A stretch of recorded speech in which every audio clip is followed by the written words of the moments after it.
Hello, good evening and welcome to the Bus Home from Celtic 4, Falkirk 0. I'm your host Terry, and tonight I'm definitely on my own. There's no one coming to help me, just me and you guys in the comments.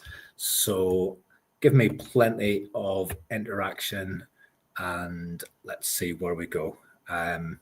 So I can't believe the amount of stuff that I probably need to try and pack in from the last time I was on Sunday doing the post-match after the Hearts game to where we're at tonight. But it'll be a condensed version, but I'll do my best to cover off everything and give you my views, even though I'm sure you have, like me, probably for me it's just been wall to the wall of pods and TV and just trying to get as much information as possible, trying just to pinch myself and work out is any of this actually real, what's been going on. But anyway, if you enjoy the pod, give us a like, give us a share, hit all the notification buttons. If you want to become a member like Chris M, Jim C, Scully, and many others, Dan, you can do so from $1.99. Doesn't get you any extra content, but it helps Phil keep a little bit of diesel in the bus and keep the bus running. So 50 of you on, thank you so much. I know it's busy, I know it's late. I'll do my best, as I say, to cover off what's happening. So probably, well, where I want to start, because I'll forget, is I was supposed to do a shout out on one of the other post-match reviews, and I didn't. I think it was after one of the games where we got beat there, and I don't know actually. I don't know what game it was, but I forgot to do it, so I'm going to do it now. It was a request from William O'Toole 1210. William let us know that a partner's friend Lou, Celtic daft, long-time season ticket holder, has been getting some treatment recently and has been having a bit of a hard time and just asked us to give her a shout out on the bus. So Lou, apologies that it's late. I hope the recovery is going well, and I hope Celtic's performance tonight has helped put a smile on your face. It has done for me, actually. It's good to get back to football. So if we wind it back and look at the timeline, myself and Liam did the post-match on Sunday. I probably swore more on that post-match than I have done in any post-match ever. Well, I can't even say that because me and Bhoys had some legendary ones where I didn't even remember being on, so I probably could have swore the whole show. But Sunday, I was annoyed on Sunday. I was quite defeatist. I couldn't see a way that Celtic could retain this league title with the status quo. I'd said the week before I couldn't see how Brendan Rodgers could win this league, and I reaffirmed that on Sunday. But little did I expect the events of the last few days. So Monday night, I was in bed early, as I usually am, and my phone started sort of going daft. And I said, I'm not looking at that. Fucking somebody annoying me at this time of night when I'm trying to get to sleep. And then it kept going. And my wife says, look, you better have a look at that in case somebody's sick or there's something wrong with somebody. And little did I know there was something wrong with Brendan and Dermot Desmond. And then I got up. I was nearly half asleep, and I got up and I turned the TV on and watched Sky Sports because I wasn't. You get the WhatsApps and stuff, and I wasn't believing any of it. But when you see it on Sky Sports, it tends to become a bit real. So then I sat and watched it for about an hour on Sky Sports, the stuff unfolding. And then I went on and started watching pods and all sorts of stuff. And then I was well into the early hours. And then again, when I finally got to sleep with all the adrenaline rush, I woke up on the Tuesday morning and I had to check everything again because I genuinely could not believe what I thought I'd seen the night before. I thought there was a chance that Brendan could go, but I genuinely didn't see it happening. I thought it was a small chance. I thought what would play out would be he would stick to his word of not leaving within the 3 years, and I thought the board would kind of just let the whole thing play out. It was suiting them because the heat was starting to turn on him, rightly or wrongly. I still love Brendan Rodgers. I still have a lot of time, a lot of respect for him. I was annoyed when he left the first time. I'm not annoyed when he's left this time because I think it's the best thing for Celtic, and I think it's the only move that gives us a chance of winning this league title. So I was happy that he's gone. The whole Dermot Desmond statement and everything, all of that. I mean, that's been done to death over the last couple of days. I'm not going to go into it too in depth. For me, it's just let's see how this plays out. For Desmond to go all in like that, and I know a lot of the narrative has been, who does he think he is, putting that out on Celtic headed paper, if you like, and what gives him the right to assassinate Brendan's character like that. I'm kind of, I'll just let this play out and see what happens. You know, I don't know if Rodgers if he'll sort of come back and give his side of events. It might be a new book at some point in the future. I just don't know. I didn't ever foresee Brendan resigning, and I don't. This doesn't feel like a resignation to me, because he, for all intents and purposes, it feels like he was just going about his normal business on Monday afternoon, and then all of a sudden he resigns. And the amount of times he made a point of confirming that he was definitely staying for the 3 years, it just doesn't feel like a resignation. It feels like a constructive dismissal, where he has just basically been put in a position where he has absolutely no alternative. Now, I don't know. Stuff will start to come out. It is what it is. I'd rather focus on the football for now. What would be interesting is when the next accounts come out, is just to see, is there anything in there either blatantly obvious or has been hidden, where there was a payment made to Brendan for like a severance package. That would be something I would be interested to see, because I just don't believe that he has just decided, after losing 2-0 to Hearts, I'm going to resign, despite promising these people, despite promising these supporters, I don't know how many times, 10, 20, 30, 40 times, I'm here for the 3 years. And I know I made the joke about emptying the wheelie bin and all of that, but I genuinely just was not expecting the events of Monday night. And then Martin O'Neill, again, I had to pinch myself. So actually, my initial reaction was, this is so unfair. Desmond is pulling Martin O'Neill, poor wee Martin, semi-retirement, 73 years old, and he's pulling him in here.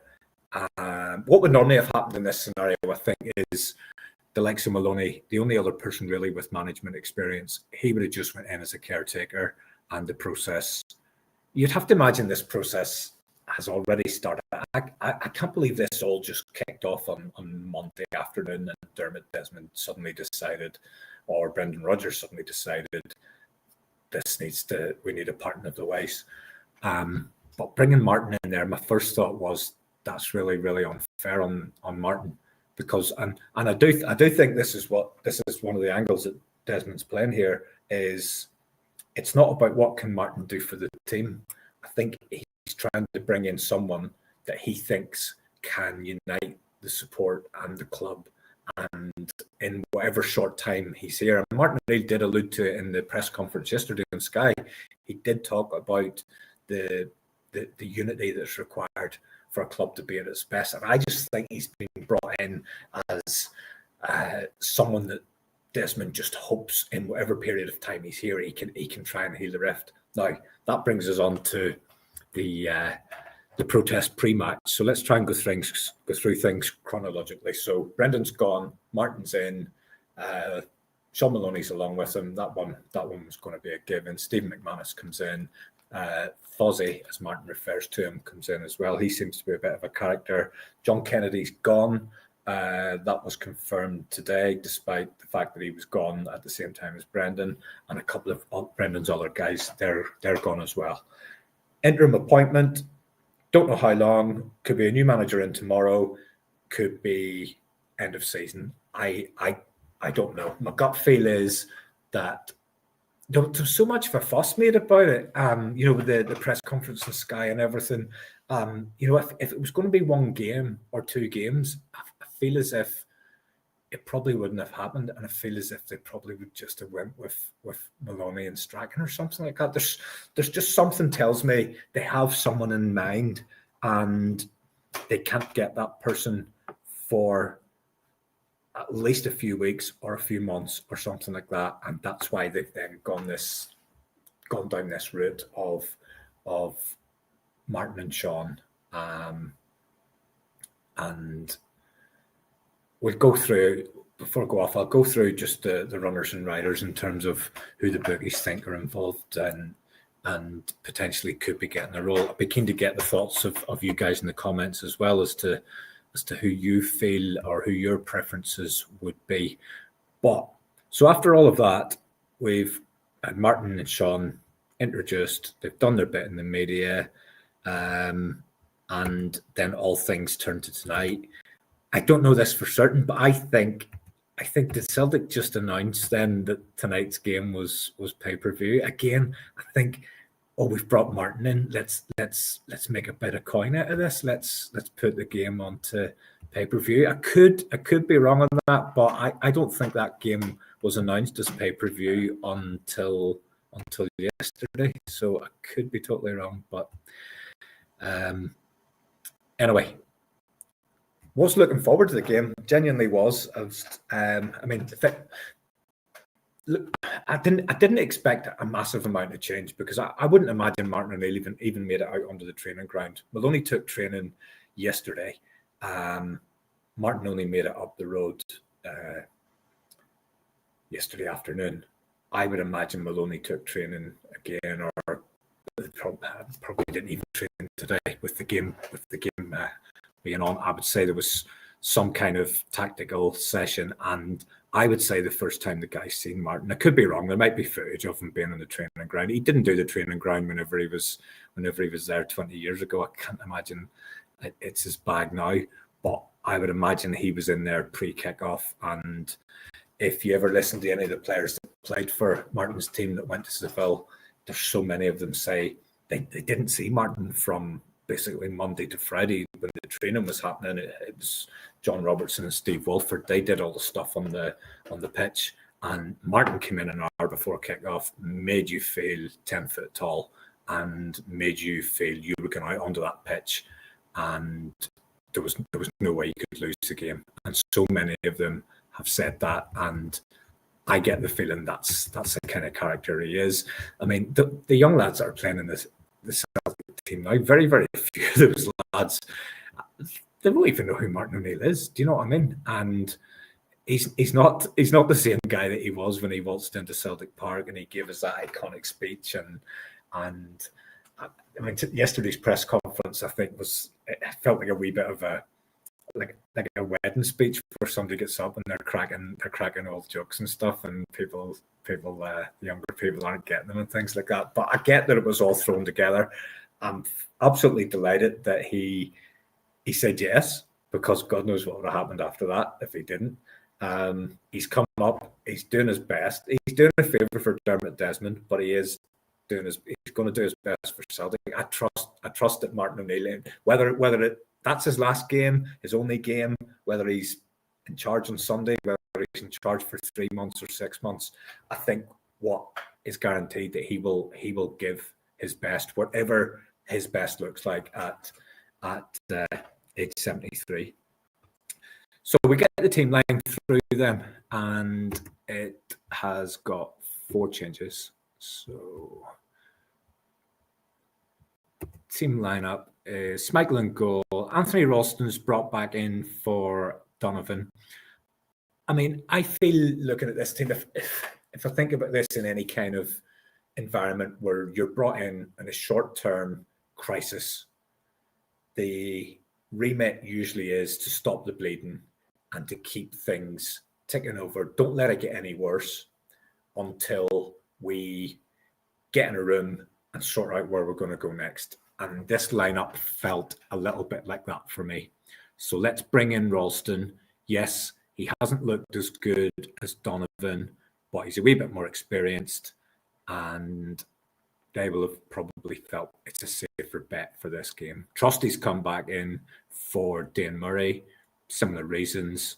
Skill stays in. Srirachi comes in for Tierney. That's probably the one that raises the most eyebrows. Tierney's out of the squad completely. That can't be... he hasn't been dropped. I heard people saying he's been dropped completely out of the squad. That just isn't true. Either he's just been rested for the weekend, or he's got some kind of knock. That's the only two things that can be accurate there. He has played 3 games. If you think about, he's played 3 games in roughly about a week there. So I would imagine he's just been put into cold storage for Sunday. All Martin said yesterday that he was only thinking about Falkirk, but he's going to say that. And they had a good, solid deputy who had a really, really good, impressive game and has looked good for Celtic when he's come in. McGregor played. That was a given.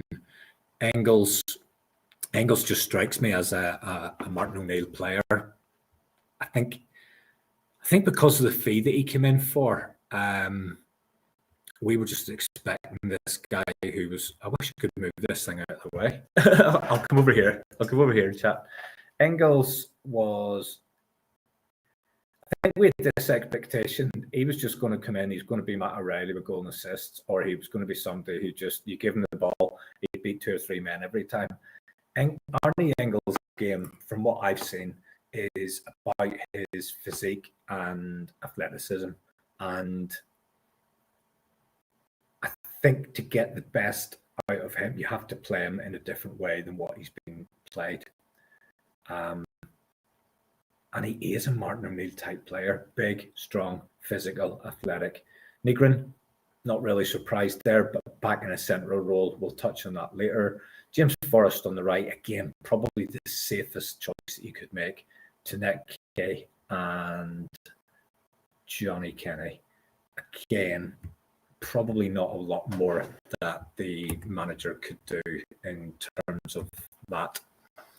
On the bench, we then had Sinsalo, Donovan, Murray, Dajameda back, Bernardo, Hitati, and that was a drop. That has to be a drop, and I think that's quite significant because that's been common.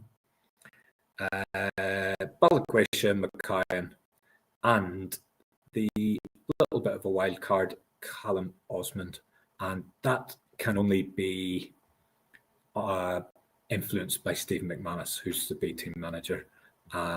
So that was interesting. It was interesting to see him come in. I did wonder how many of the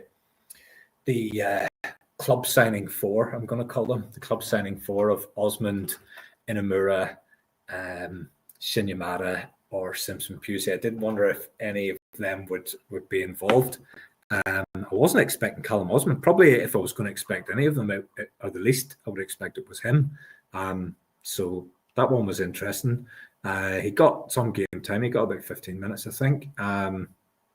He had one run and shot. I mean, he didn't look like an absolute lost cause like some of these guys, they've been portrayed to us.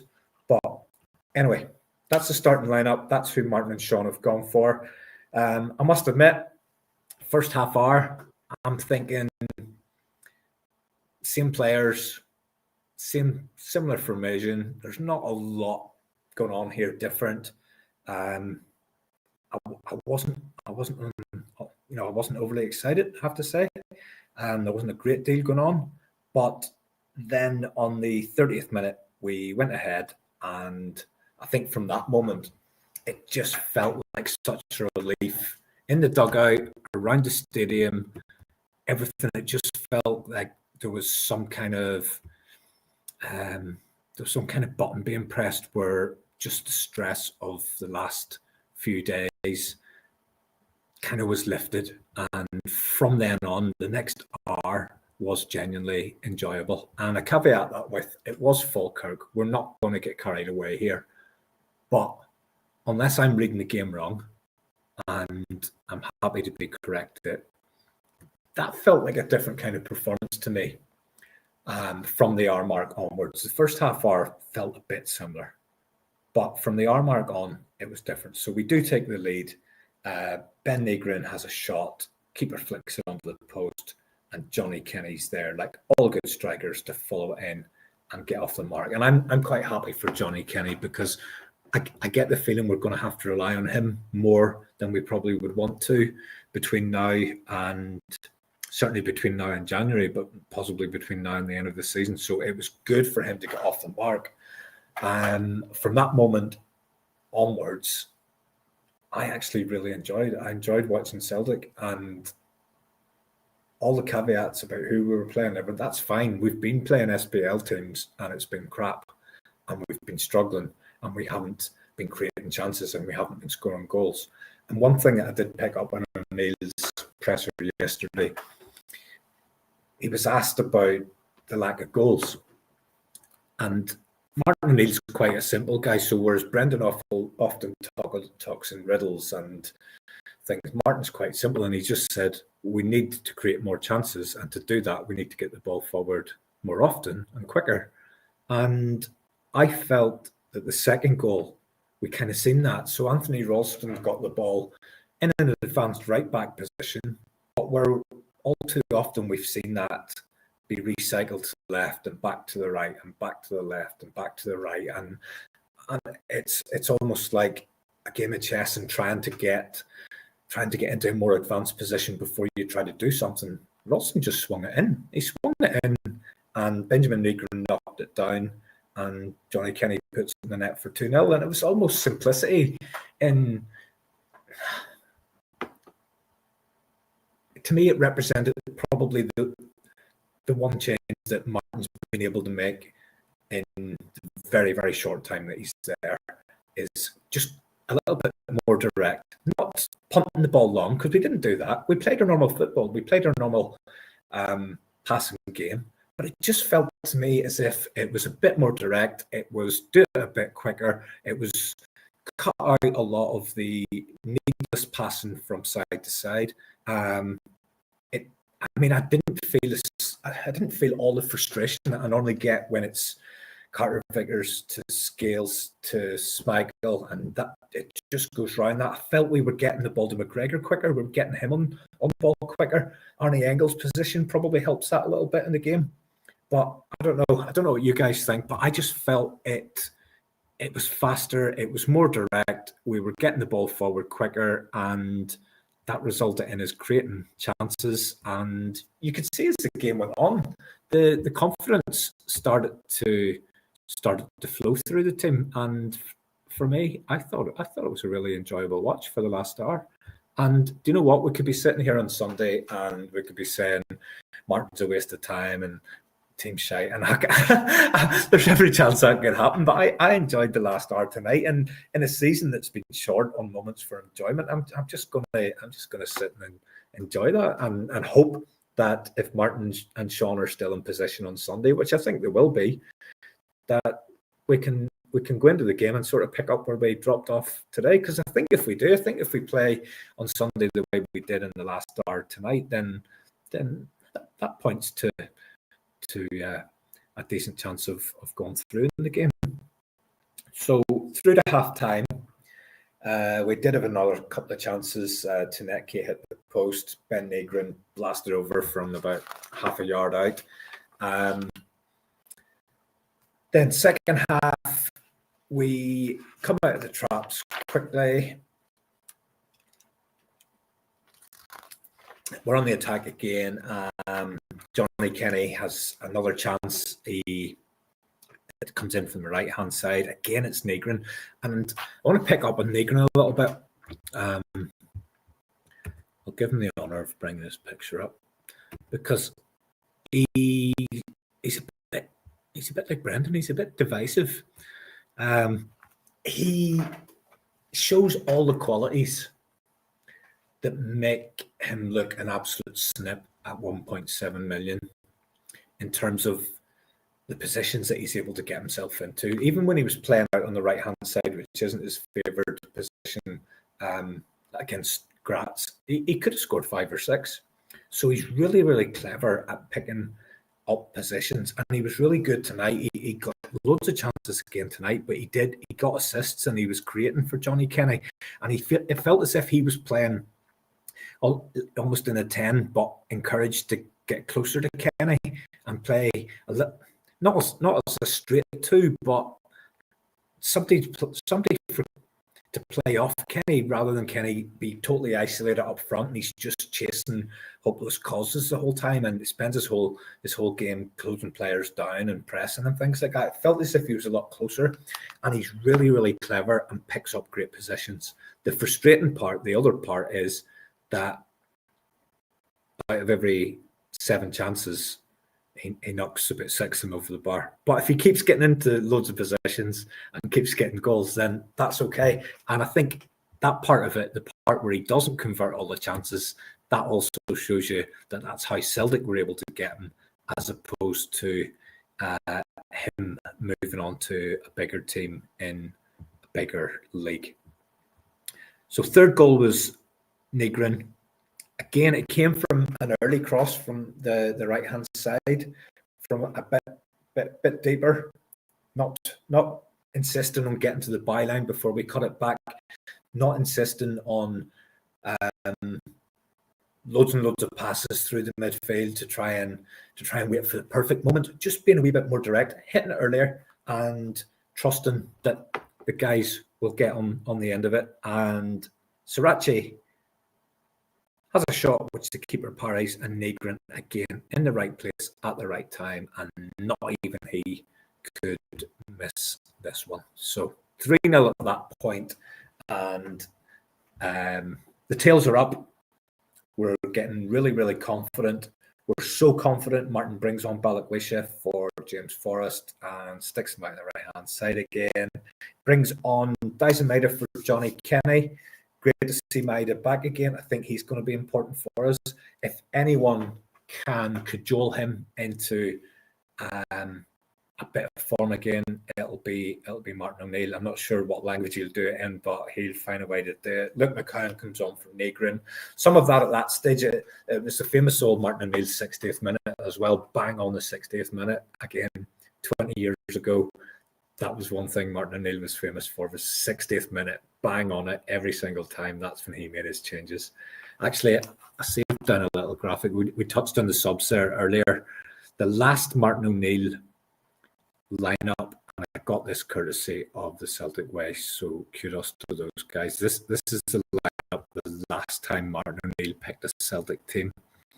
And it was Rab Douglas in nets, Didier Agat, Bobo Balde, Stan Varga, Jackie McNamara, Stan Petrov, Neil Lennon, Alan Thompson, Chris Sutton, Craig Bellamy, John Hartson. But the bit I wanted to touch on, and there's one that you just can't see. Let me move that banner out of the way just for a second. So you can see, look at the subs. There was only 5 subs in those days, but look at the quality. David Marshall, Scotland international. Yusuf Algarin, Belgian international. Paul Lambert, Champions League winner. Aidan McGeady needs no introduction. And Craig Beattie. That was the subs compared to the substitutes that we had this evening. Massive difference from Martin's last lineup. Second half, we've covered off the goal. We then go 4-0 with probably the best goal of the game to Nick Kay. Luke McCowan, substitute, does well. It was a good ball forward, but Taneki's still got lots and lots to do. And he does excellent to get through. Looks as if he's knocked it a wee bit too close to the keeper, but pace gets him there. Slots it into the corner. Really good to see him get his first goal at Celtic Park.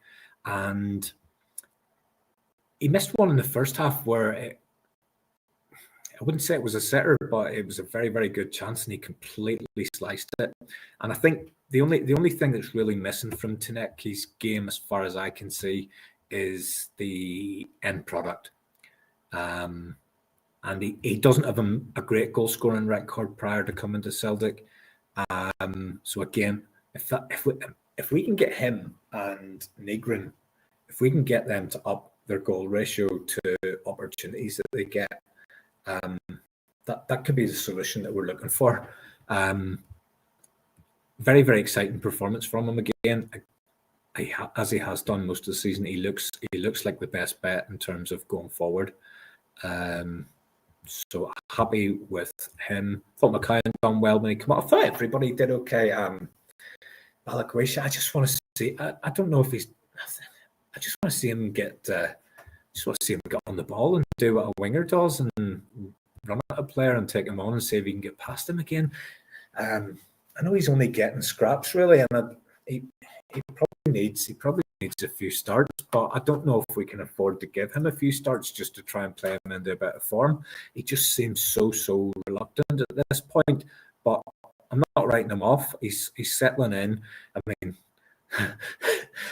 he's been settling in, and then you've got this week where it's just massive upheaval, and I don't know. He seems to have taken to social media a wee bit in the last few days, so I don't know if he had a problem with Brendan or whatever.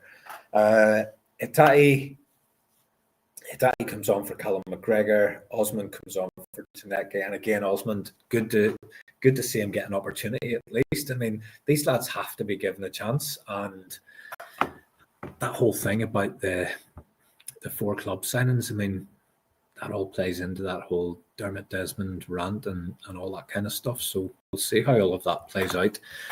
Anyway, I did touch on the protest at the start, so I haven't seen an awful lot from it. I know that this seemed to be the main banner that was up around the stadium. So you've got Chris Mackay, Peter Lowell, Michael Nicholson, Mick Nick, Dermot Desmond. You have then got Brian Wilson, and the last one, I had to write his name down because I can't read it because that's too small, Tom Allison.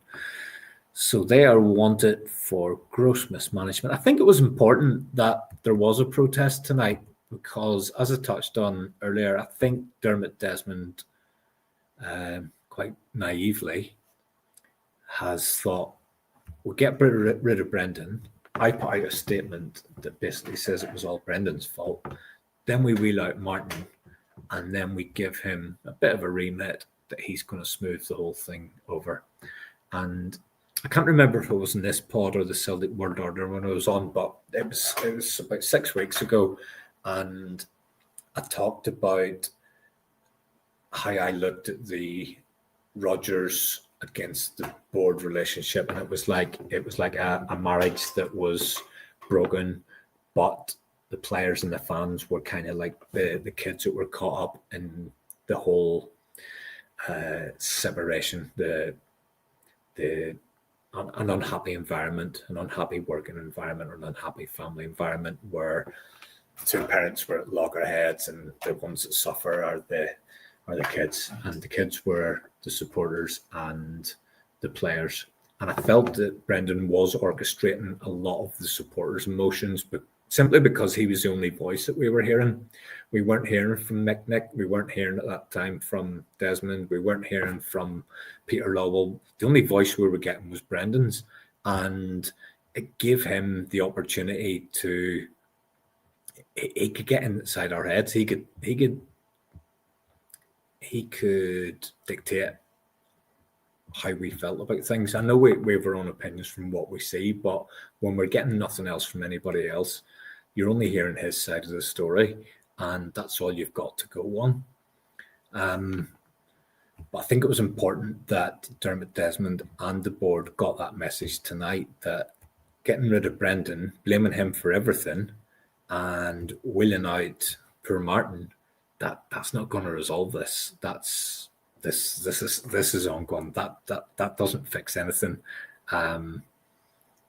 It's a sticky plaster. If Brendan Rodgers wasn't the whole problem for me, he wasn't the whole problem. I think he was part of the problem. I've absolutely no doubt that he will have been a difficult manager to manage, but you want that. You want someone who's demanding. You want someone who wants more. You want someone who wants the absolute best. And I don't doubt that he wanted the absolute best. But I don't think I don't think he'll have been blameless in how this whole relationship has fallen apart.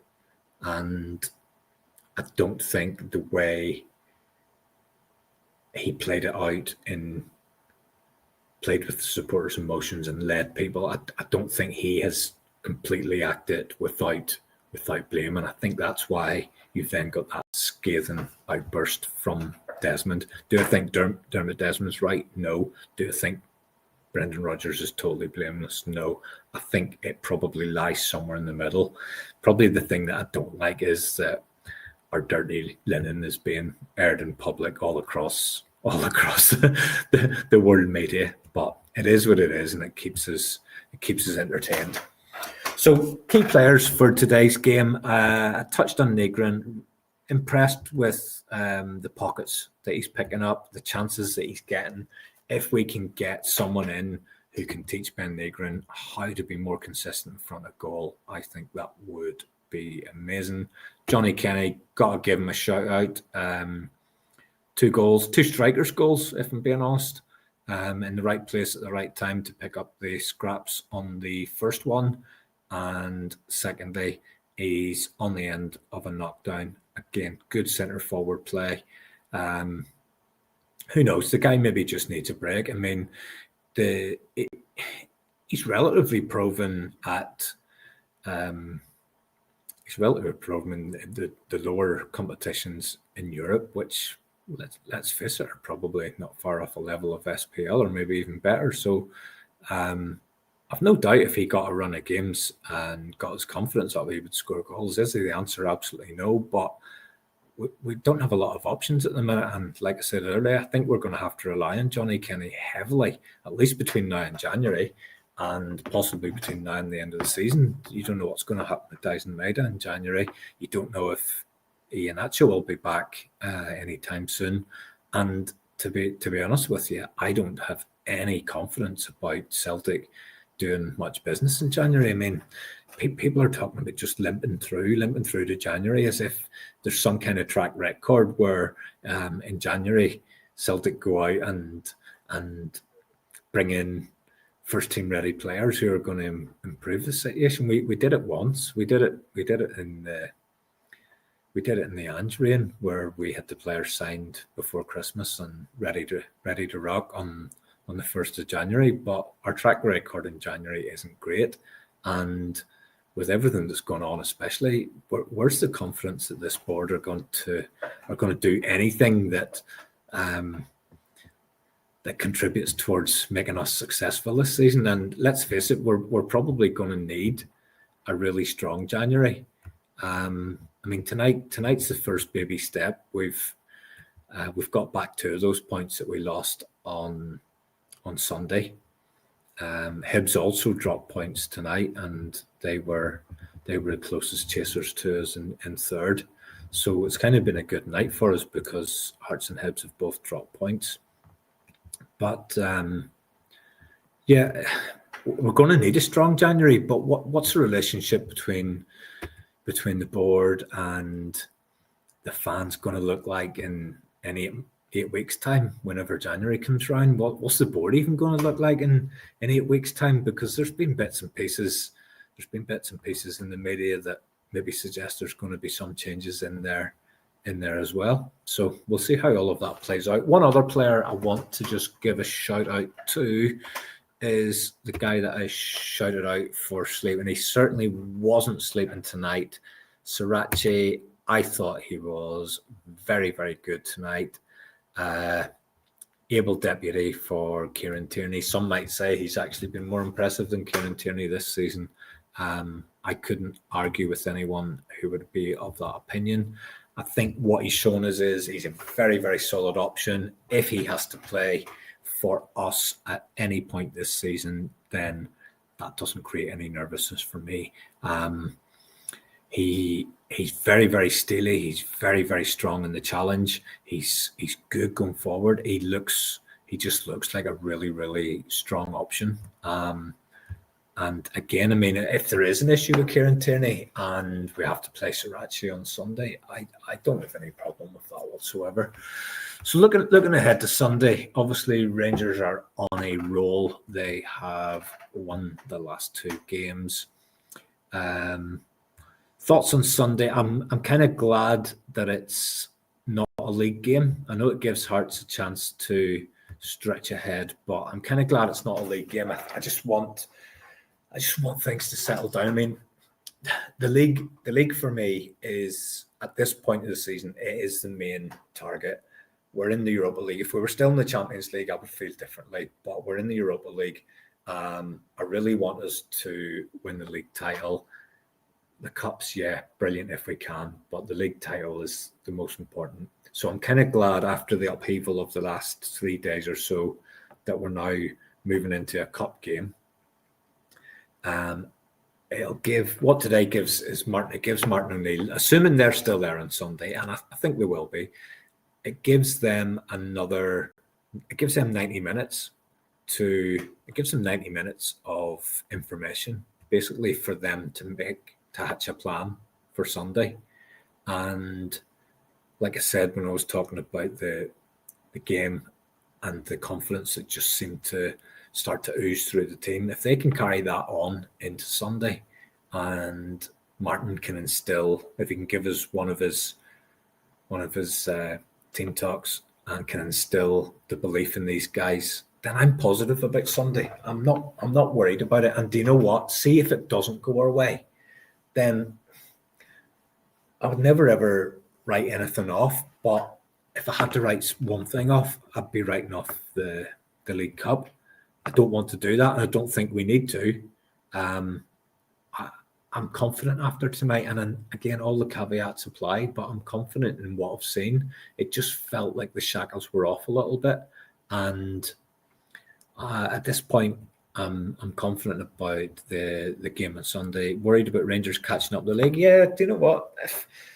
If I had to bet right now, I think I would bet Celtic and Rangers to be first and second in the league. And I know I've been saying that I think Hearts are the real deal, and I think they can put up a real challenge.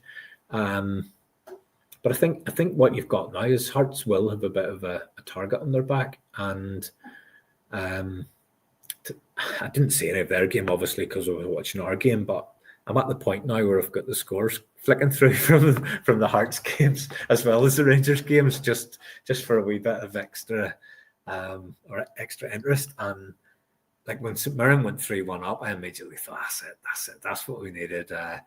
And then about 15 minutes later, St Mirren's goal was ruled out by VAR, and then I thought, oh no, I know what's going to happen here. And then last minute comes through, Hearts goal, and I go, oh no, this is just going to be one of these seasons where every single time Hearts need a goal, they go and they get it, and then their goal was disallowed as well. So I didn't see any of that, but their bubble's not burst yet. I mean, at the end of the day, an away draw at St Mirren isn't the end of the world for them. But if you had to nail me down right now with the amount of games that are left, I think Rangers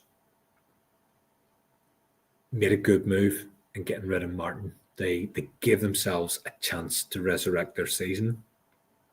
It depends very much on what we do next. Tonight's only one game. The guys are only temporary. What does that temporary period look like?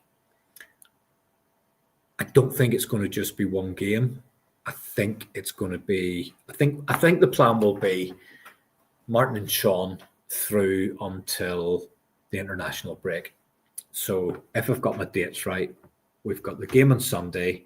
We then play Midtjylland in the Europa League, and then we have Kilmarnock at home. Now, out of those games, for me, you would hope to win the Kilmarnock one. No guarantee, absolutely no guarantee, given where we've been. But given the positivity that we've seen tonight in a home game against a team of a similar level, you'd hope to win that. Rangers Sunday really, really want to win it. But it's not the league. If it doesn't go to plan, as much as I don't want to lose any game to anybody, especially them, then I could probably live with it as long as we stay on track in the league. The Europa, when the games come round, I want to win them and I'm excited. Is it a massive focus for me? Yeah. Do you know what? I'd like to get in. I'd like to get through. I'd like Champions League. I'd like Europa League after Christmas. If that's in 24th place, I'll settle for that right now. I'll take that. But I just want us to get these league games won and close that gap between us and Hearts. I mean, in the second round of fixtures, we've got Rangers at home and we've got Hearts at home. Again, no guarantees. There's no guarantees with anything, given what we've watched this season. But you would hope that we would have the advantage in those games. So I would expect us to close the gap, providing we make the right appointments here. I mean, where do you see this going? International break. I think these two guys will do it to an international break. It'll then depend who the preferred candidates are and whether we can get them and when we can get them. I know I threw out there the Roberto Martinez. I was just trying to join dots with Shaun Maloney coming in. I don't think we can wait till the summer. I don't think we can wait till the summer. I think we need a new person in. Who are the names in the frame? Let me just get a look from one of the bookmakers. So this changes, and to be honest, it doesn't mean a great deal because some of the guys that have been mentioned aren't even on there. Kieran McKenna is 4-6 favourite. He's odds on with most of the bookies. Ipswich manager, had 2 promotions in a row, then got relegated from the Premiership. Surprisingly struggling a wee bit this season. They're mid-table. Profile-wise, feels a wee bit. I was going to say a wee bit like Russell Martin. I think he's got more games. He's got more games than him, and he's got a bit more pedigree in terms of clubs that he's worked at and stuff like that. He's actually, I'm led to believe he's one of the highest paid. He's one of the highest paid managers in England, even though he's with Ipswich. He's about 5 million a year. So I think if we wanted him, we would have to pay roughly about 5 million. He must be on some kind of contract where we'd have to pay a year's salary. Robbie King, can't see that happening. Ange Postecoglou, I don't see it happening. If you said to me now which one of these guys gives us the best chance of winning this league this season, I may go for Ange, but if you ask me who's the best medium to long-term option for Celtic, I don't think it's Ange. If he came back, I wouldn't be too bothered because I think he'd win the league from where we're at. But I don't think he's ever going to be a long-term option, and I'm kind of a little bit fed up with going back. Kevin Muscat, that would just be dead funny. I don't know how. I think John Higgins, the snooker player,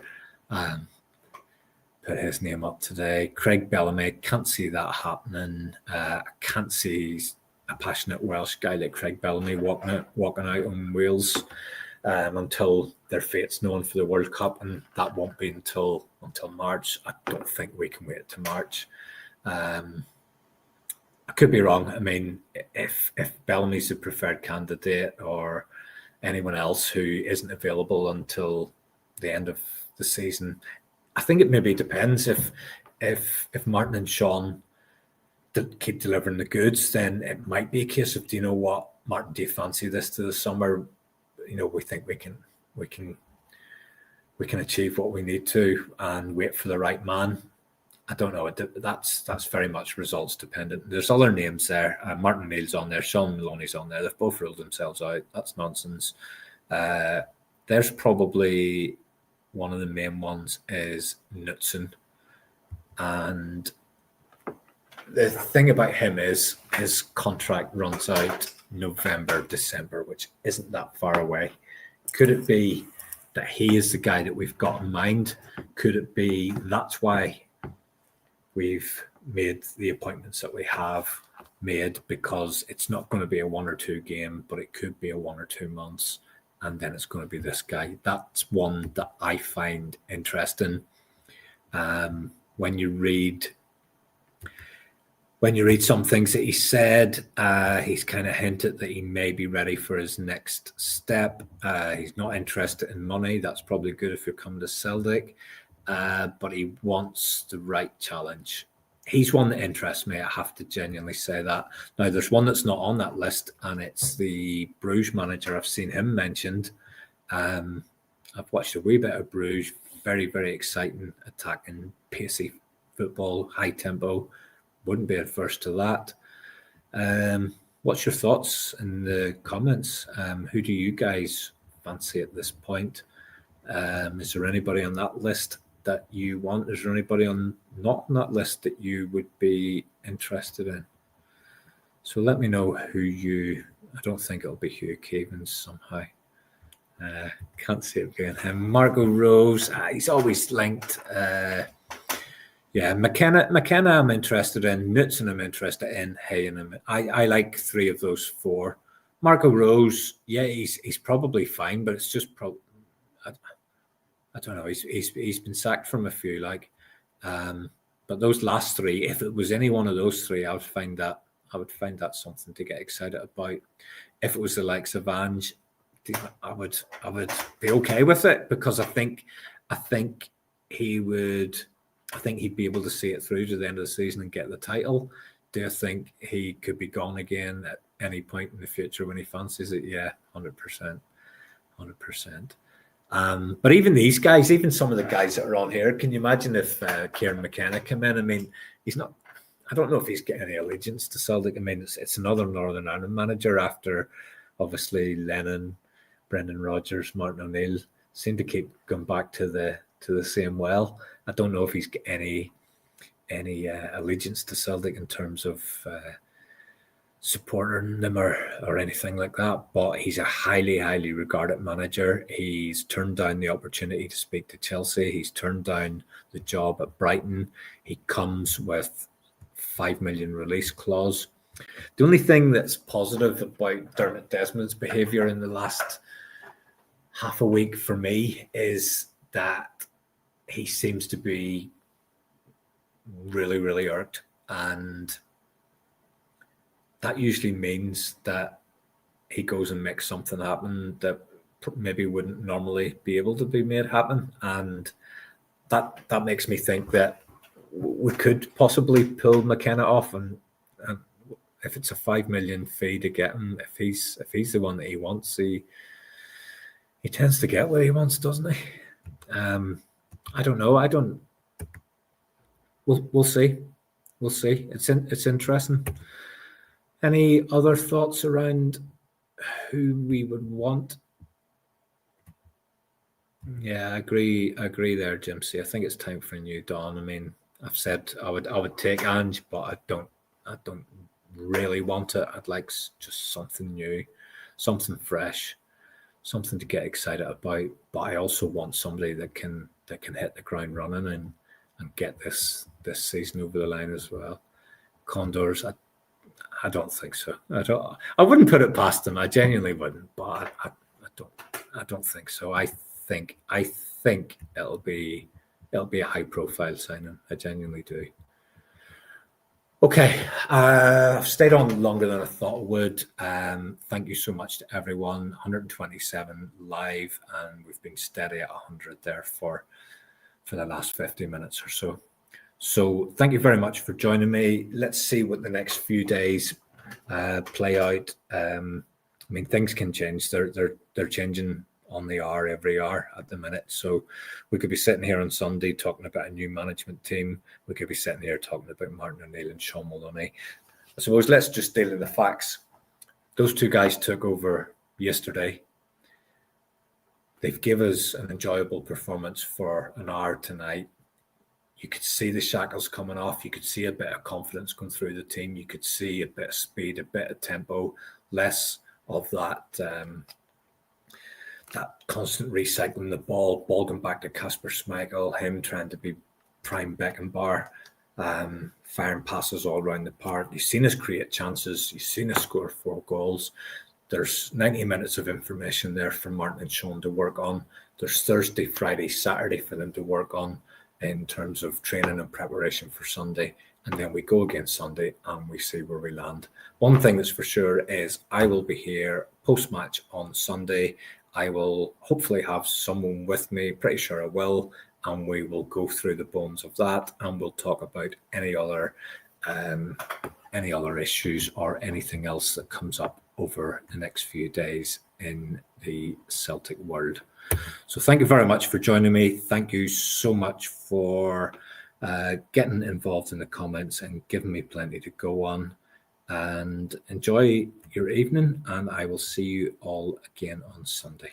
Thank you.